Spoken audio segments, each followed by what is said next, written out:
And the wall she a crawl up, and the name she a crawl up, the back she walk crawl up, every woman they garage up, like a key and a key and a charge up. Michela said to bring her in the garage up.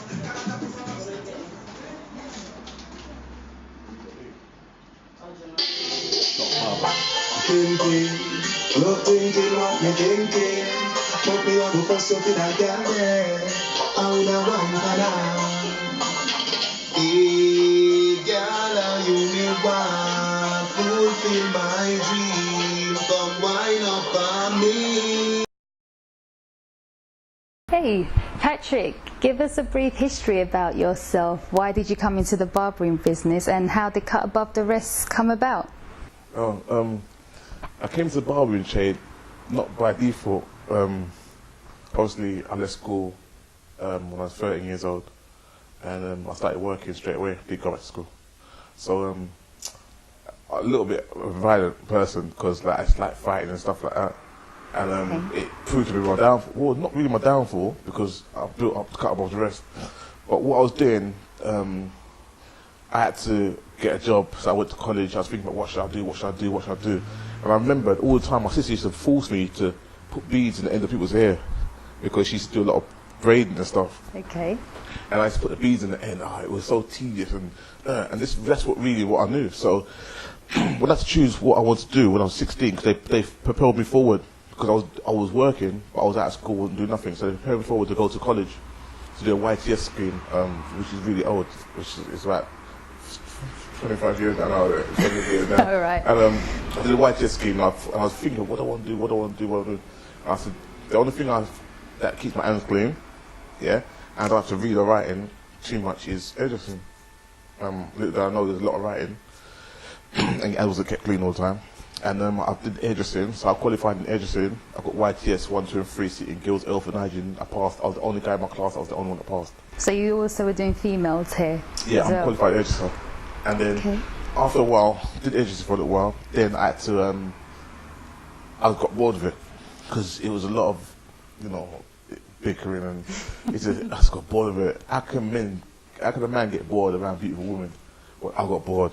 So I said, you know what? So I stepped out to hairdressing, went into barbering, and someone headhunted me to open a shop in Stratford. It's now called Another Level. Okay. Yeah. It was called Cutting Through at that time. So I went into barbering there, and then after that, when I was 20 years old, I said by the time I'm 21, I want to get my own business, never to work for anybody again in my life. What about the UK barber role? Does that still occur? I've got a lot of things I'm doing. I've wrote my first book, which is my little book of empowerment, which is my book here. That's 21 years of my life in business, all the pitfalls, all this, like, literally you can find snakes in this book. Like they say, I'll say keep your grass cut low, so you can see the snakes crawling up. If you leave your grass to grow wild, you get complacent. The snakes will come and bite you in your ankle, and you won't see them coming. So I wrote that book, which we'll talk about later on. And I've got another book that I've wrote called Twisted Lanes. That's 4 short stories, and that book literally tells you certain stories about certain things that happen to certain people, and it tells you why you wouldn't want that to happen to you.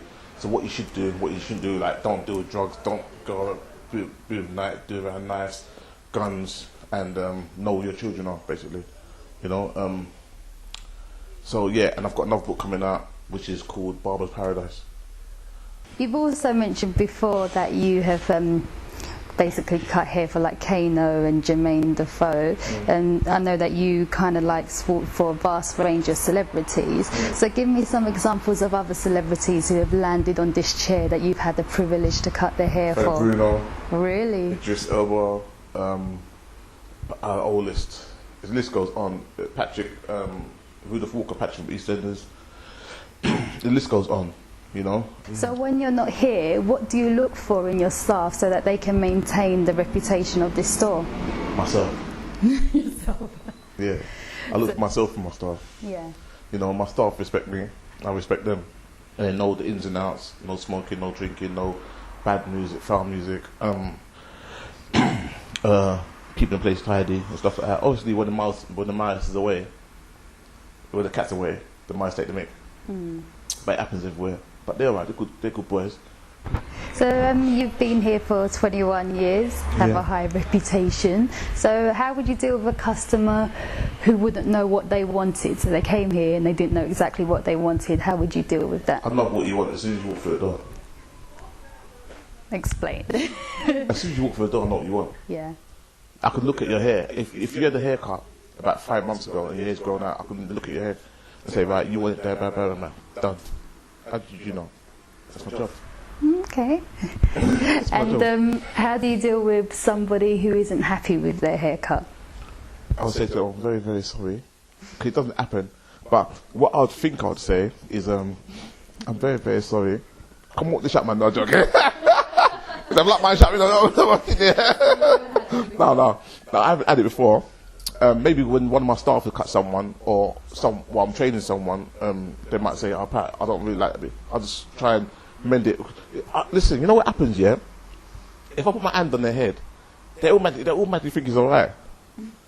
So if they say, "Pat, you know what? Yeah, that hairline looks a bit." I just go, "Boop, that's wicked, man. That's what I wanted. That's exactly what I wanted." It's all good. You have to treat them with love and care. You want them to come back. You know, touching on that, I want to say to all my clientele, yeah, thank you, yeah, for supporting me. Thank you for not jumping ship. Yeah, when they saw a brand new ship just opened up and stuff, a lot of them jumped ship. Yeah, but the ones that supported, stayed there and supported me, thank you. And I really respect them for that, because if it wasn't for them, then this wouldn't be here now. Yeah, I heard like you've got like a party atmosphere in here as well. Yeah. Not only do people come and cut their hair, they come and just chill. They come and jam, they play PlayStation, they dance. You know, I've got video footage of people dancing in the shop, like proper like crumping and dancing to like a lot of Portuguese music. We play a lot of Portuguese music in the shop, and we try to get really cultural. We play Nigerian music, Portuguese music, American. We play everything as long as it's got no swearing in it, as long as it's clean.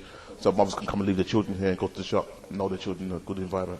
Okay, so what does the future hold for Cut Above the Wrist, and how do you look to expand? Can't tell you that, but that's in the pipeline right now. Well, I read from your bio that one of your teachers said to you, whatever you do, just prove them wrong. You can be somebody. Yeah, so what advice from your experience would you give to someone who wants to start their own business? Want to start their own business. Want to start their own business. That's it. Want to start your own business. If you want to start your own business, you have to want to start your own business. If you want to start your own business, you have to want it. You got to dream about it. You got to see. When you look at your missus, you see shop. When you look at your plate of food, you see shop. When you dream, you see you dream shop. You know, when you want something bad enough, you dream about it.